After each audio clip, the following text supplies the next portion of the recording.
Wait, we saw this, right? Come on, kind of rude now, wasn't it? Like, I'm not that scary, am I?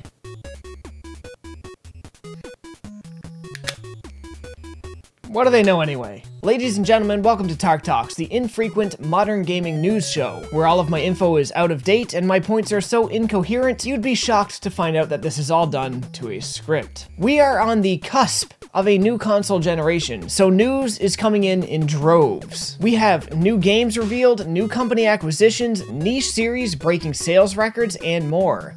So this is going to be a bit of a packed program today. Make sure you like this video if you like what I'm doing here, and subscribe if you haven't already. If you don't like the video, I guess feel free to call me a loser in the comments below. I don't know. I'll probably see the comment a year from now, forget that I ever said this, and then take extremely deep offense to it. Probably be bothered for the rest of the day. Time codes to individual segments of today's program are in the description below, as well as links to my Twitter and my Discord. But before we get too deep into all of this, a word from today's sponsor. Hey dude, I don't really want to interrupt your standard standing while reading routine, but you mind if I take a seat? Help yourself. What are you doing? You don't have to do this? It's just this wallet, you know, it's so bulky, it makes it kind of hard to sit down on even surfaces. Sounds like you need an Ekster wallet. Ekster is the world's largest smart wallet brand. If you're like me, you're probably used to cheapo wallets that give out on you way too quick. Like, look at this. This isn't supposed to be a new pocket. This is what happens when your wallets are built with cheap materials. Ekster wallets are made with premium leather sourced from LWG gold-rated tanneries. What we are looking at here is the Merlot Red Parliament wallet, a sleek, slim, and innovative bifold wallet made to optimize how you carry your everyday items. There's a few slots on the inner left, a band to hold your paper cash on the right, a pocket on the back side, and a trigger at the bottom to quickly and conveniently withdraw 6 to 12 cards from the center pocket in an accessible staggered formation. Ekster wallets are built with RFID blocking technology to ensure you, your information, and the contents of your wallet stay safe from the growing issues of skimming and identity theft. And if that's not cool enough, they even give you a way to make this wallet unlosable. This card here, which charges in just 3 hours off solar energy, keeps its charge for up to 3 months and acts as a GPS tracker linked to your smartphone, allowing you to locate your wallet worldwide. The card also contains a built-in ringer, so if you lose your wallet close by, you can just give it a call. Is your bookshelf ringing? Well, that's where I put my wallet. You can even use this thing to take remote selfies with. In a world where everything is switching to smart technology, Ekster is making sure our wallets don't get left behind, and they're making sure we are safe and stylish in the process. Using the affiliate link in the description below, you can save 20% on your order and support the channel in the process. So swing by their site, give them a check, and maybe buy a wallet or 5. And a huge thanks of course to Ekster for sending me this wallet and for supporting the channel. This really is one of the coolest things I have in my wardrobe now. And honestly, I didn't realize that wallets had come this far. So if you like what you see, it'd mean a lot to see the sponsors who support this channel getting some support from you guys as well. So swing them a visit, use the affiliate links below, and save yourself 20% on jumping into the next generation of wallets. And now that you got the lowdown on the next generation of wallets, let's check out the next generation of consoles. First off, the standard releases of each system are launching at an equal price point, and with equal enough power that this generation we might actually see some legitimate competition between them. While it is true that on the surface and insofar as we're used to measuring tech specs, Microsoft's Series X appears to be the more powerful of the two units, and in a much more compact size, I don't personally feel that that alone is enough to say one right now is going to actually be the better choice. There was a time when the PlayStation 3, for instance, was stronger than the 360, but developers were having a hell of a time optimizing for the system, and the PlayStation 3 was consistently looking worse than its weaker competitor. So power itself isn't something I think we exactly need to consider. Only time will tell which system actually ends up pulling its weight the best. But we're off to a great start right now where it seems you can't go wrong gambling on either one of them. In terms of the digital-only consoles, the offerings are a little bit more skewed. The Xbox Series S will be launching at $299 USD, a very attractive price for an entry-level console, and something that will hopefully allow modern gaming to get into homes that otherwise couldn't afford it before. Sony's digital-only console is launching at $399. So you're probably wondering now, why the $100 discrepancy? Well, the Xbox Series S, while it's capable of playing the same games, will be doing so on worse hardware and at a lower graphics setting. Think of this as the difference between high or ultra settings on PC. The Series S will not be capable of ultra settings. Still though, for a family that cannot afford other consoles, this is a small thing to concede, and I feel that this is also a price that sets the Series S up for easy success. And if this success does in fact come easily, we'll see it begin to influence the most important things when it comes to owning a console: the games a console has available. Microsoft is already doing what it can to bolster its offerings with their recent acquisition of Bethesda, an acquisition that broke records in terms of how expensive it was to do. But if their console inspires faith enough in consumers to support it, then developers will reciprocate this and start putting more of their games on the system too, which will be very nice to see. Both companies also have a solid showing for backwards compatibility, though Microsoft again is leading the pack there. The PlayStation 5 will support backwards compatibility to PlayStation 4 to about all but 10 games. Some of these supported games will even receive enhanced boost mode capabilities. Save files can transfer in a number of ways, however, developers will have the right to refuse save transfer options. This struck me as odd at first, but with some games expected to get a rather hefty update for the PlayStation 5, I guess it does kinda make sense. Some titles will be launching with new trophy lists and new content that could make the old save simply incompatible, but I do believe that will be a very small minority of games. The Xbox Series X's backwards compatibility will include all of the current gen games, as well as the games supported by the Xbox One family of consoles. So in a way, they have 4 generations of games to Sony's 2. Save file transfers will be handled via smart delivery, and some games as well, like the PlayStation 5, will be getting enhancements. So those are some of the main things to look at when it comes to the next generation consoles. But where am I standing with all of this? Well, over the past console generation, Sony has done a lot to lose the faith of the consumers, and many have already sworn off their consoles until they change their ways. And honestly, I don't blame them. But I always go where the games are, and right now, despite Microsoft's best attempts, that still means Sony. Yes, Microsoft has Bethesda, and if that means no new Doom games on PlayStation 5, that's gonna hurt, but it's just one game at the end of the day. For me, in every category except for the games I'm interested in category, I feel like Microsoft is putting on a much better show than Sony, but Sony will still have what I want. Microsoft is shifting to more of a games as a service model, and there's no doubt they've created a system with a lot of value. But as somebody who primarily plays Japanese games and buys physical games, Sony still seems like the safer bet. But I will be continuing to support games on PC or Switch if and when I find out Sony's version has been censored. So does this mean I maybe already have my PS5 pre-ordered and ready to pick up day one? No, this is like... it's just a piece of paper from a notebook. I'm not buying anything at launch this time around, and besides, the pre-orders for both consoles have been an absolute shit show so far. I'm in no rush to get to the next generation yet, and my backlog is still in a lot of pain. But it is nice to see that everybody is set up for success. All 3 consoles have carved out their own unique spaces in the gaming economy and offer a lot for their respective audiences. If there's one thing important to take away from all of this, it's that gaming is for everybody on any platform. Unless you play Nintendo. Moving along, I guess since we closed the last topic by talking about games, let's look at one of the games that was announced recently at a PlayStation 5 showcase: Final Fantasy 16. I'm not going to bore you with too many details on this, as the video I'm going to be recommending this month does a far better job than I ever could. But yes, Final Fantasy 16 was revealed, and it done exactly what Final Fantasy does best. It divided the fan base. For the most part, this division seems to be coming primarily from how the game looks. The graphics are pseudo-photorealistic, much like how Final Fantasy 15 and Final Fantasy 7 are looked. But the art direction has taken a small step away from the anime look and fantasy worlds of the later titles, and takes on a more grounded, realistic approach with a sort of medieval ages Eastern European look to both the locations and a lot of the costume designs. This has caused many to claim that the look is somewhat generic, and that the graphics aren't really pushing hardware limitations, as Final Fantasy has now become known to do. And personally, I say good.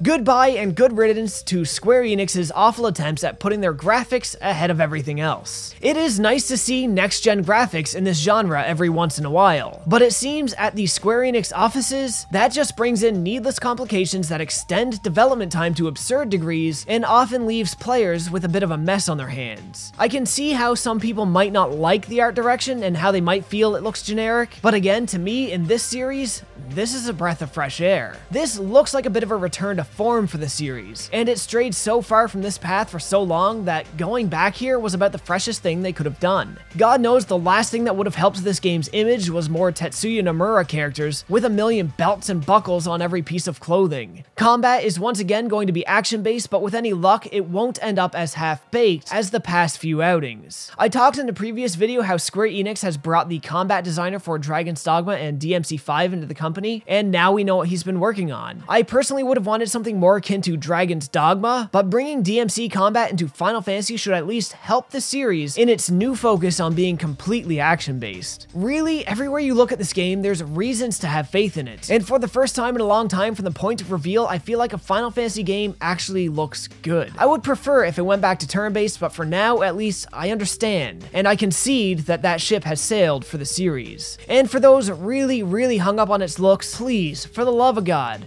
when it comes out, if it happens to be good, just get over it and see the game past the graphics. There might just be something here worth looking at. So the first couple stories took a little bit longer than I was expecting, so for now, let's jump into a longer segment of Tarks Tidbits. These smaller stories that, while I find are interesting, really don't need that much commentary. To start, let's look at the new Smash Bros. Character, Minecraft. Steve. Yes, Minecraft Steve is now in Smash Bros. But even before he released, it was the reaction to his reveal that grabbed my attention the most. Is he somebody I would have personally picked for the game? No. But Smash Bros is a series all about celebrating video game icons, and Steve is undoubtedly one of the biggest icons out there today. By virtue of sales alone and what Minecraft has done for the sandbox genre, its representation has been earned. Some reactions to this reveal were just downright hilarious to me. It's opened up a salt mine of a rare and considerable size. When his reveal happened, the immediate response on Twitter was so strong it completely crashed the website. To put that in perspective, the 2016 American election, which itself generated so much salt it could turn Lake Superior into an ocean, didn't pull that off. In short, Smash fans be crazy.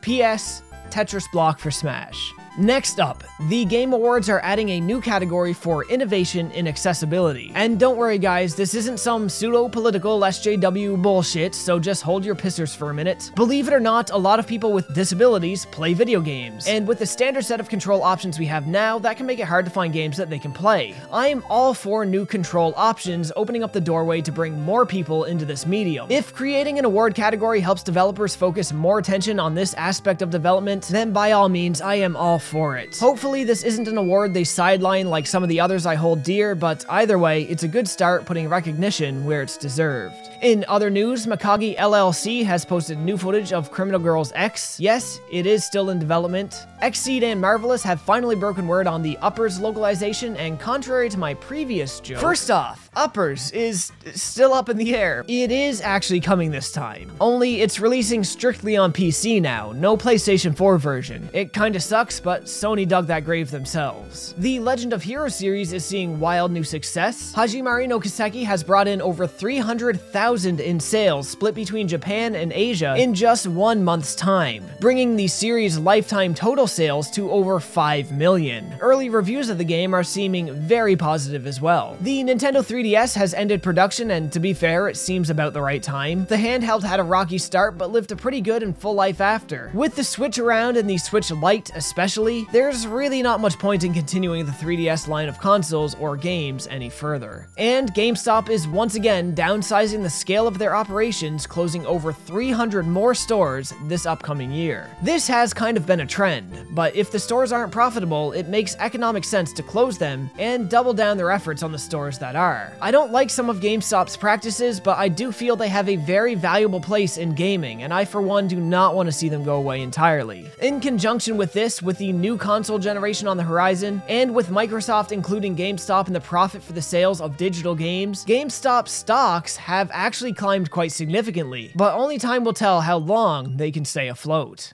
For games to look out for, we have Remothered 2 Broken Porcelain released on October 13th, Onichambara Origins on the 14th, of course Trails of Cold Steel 4 on the 27th, The Dark Pictures Little Hope on the 30th, then moving into November we have Gears Tactics, Sakuna of Rice and Ruin, and Yakuza 7 Like a Dragon all releasing on the 10th, Bugsnax, Godfall, and Demon Souls all releasing on the 12th, Kingdom Hearts Melody of Memory on the 13th, and Cyberpunk 2077 on the 9th, and yeah, it's actually for real this time.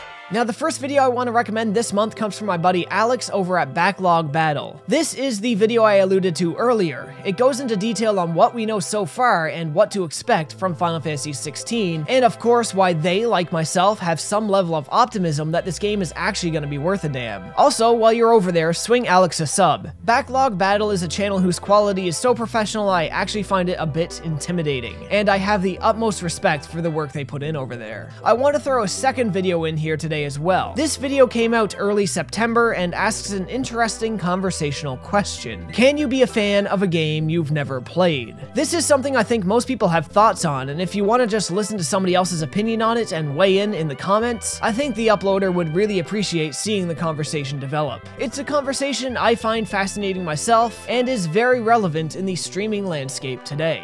So swing on by BaoZakeruga's channel and give that a check too. Links to both videos will be in the description below. Now, for the last story of the day, it seems Level 5 of Yokai Watch, Ni no Kuni, and Professor Layton fame has fallen on pretty hard times, ultimately resulting in the closure of a few of their international divisions. So let's take a look at that. Level 5 has had a long, illustrious journey over their years as a game development studio, having made a couple of my favorites from the PlayStation 2, Dark Cloud 1 and 2. But it's no shock to anybody who's been paying much attention that they've been treading water for a number of years now. Outside observers may recall Ni no Kuni 2 being a pretty big commercial and critical success in North America, and while it was, a game of this size and with a budget as large as it had, even when successful can really only support the dev studio so much. When your arteries have been cut wide open, a couple band-aids may not be enough to save the day. So what then caused them such a mortal wound? This is largely speculation on my part based on my recollection of events as they happened, but I think we need to look towards their attempted flagship series, Yokai Watch. Level 5 poured tons of money into advertising the series, but what ultimately happened was that most people walked away after the very first commercial with a misguided notion that the game was little more than a Pokemon clone, and as a Pokemon clone, it was a cheap imitation not worth supporting. Such notions drastically misrepresented the game. Enough people were willing to give Yokai Watch 1 a chance to make it a moderate success and establish a niche following, but it simply was not enough. Level 5 believed in the series and kept pushing it, hoping eventually it would get the treatment it rightfully deserved, but the efforts never seemed to be enough. At least, not in the West. In Japan, Yokai Watch was a juggernaut, but that didn't exactly last very long, seeing an 80% decrease in interest over the course of about 5 years. Advertising efforts for Yokai Watch 2 and 3 were so unsuccessful that most merch produced for the games ended up selling as clearance-priced items or were otherwise shipped to dollar stores, where they sat on the shelves for years with a $2 price tag. As the fans will tell you, Yokai Watch 4 was announced for a Western release, but news on that has been absent for so long, many now assume it's just dead. When you take into account this is one of the most successful franchises Level 5 has in the West, conjecture or not, the picture begins to paint itself. And though it seems Level 5 has no plans for releasing anything in the West at the moment, I don't quite think things are as dead as they appear. I still feel rather certain that Yokai Watch 4 will be coming. However, as these international divisions get closed, Level 5 Japan will be working with a new third-party agency to handle their international advertising. Whether simply because of the money they've lost so far, or due to a lack of faith in their international division's abilities to push these games, or both, Level 5 Japan has downscaled operations and sought cheaper, hopefully more effective ventures into international territories. What they were trying over here wasn't working, and they were losing out pretty hard because of it. So they done the smartest thing they could do. They cut costs, and they're trying a new formula. Though I have somewhat fallen out of love with their recent games myself, even finding Ni no Kuni 2 to be a bit of a letdown, it is impossible to deny their value or the quality of some of their games, and I largely consider Level 5 to be a staple in Japanese video game development. So I truly hope they get back on their feet, and whatever they release next, I hope to see it given a fair chance. And Level 5, if you're listening, an enhanced port of Dark Cloud 1 and 2, you know, like a dual pack with some added new features, are quality of life upgrades. Easy money. You know, I'm just putting it out there. Absolutely easy money. You can make it happen. We can save your company. You just gotta work with us a little bit, all right? Let's, hit me up in them DMs there, Level 5. And that's the last story I'll be covering here today. These are definitely turbulent times we're living in, but despite some dark points, we have a lot to look forward to and reasons to be hopeful for the future of gaming. Despite everything, the sun is shining pretty brightly on us today. And, wait a minute. Video games are going up in price next gen? They're already $91 after tax where I live. Oh, hell no.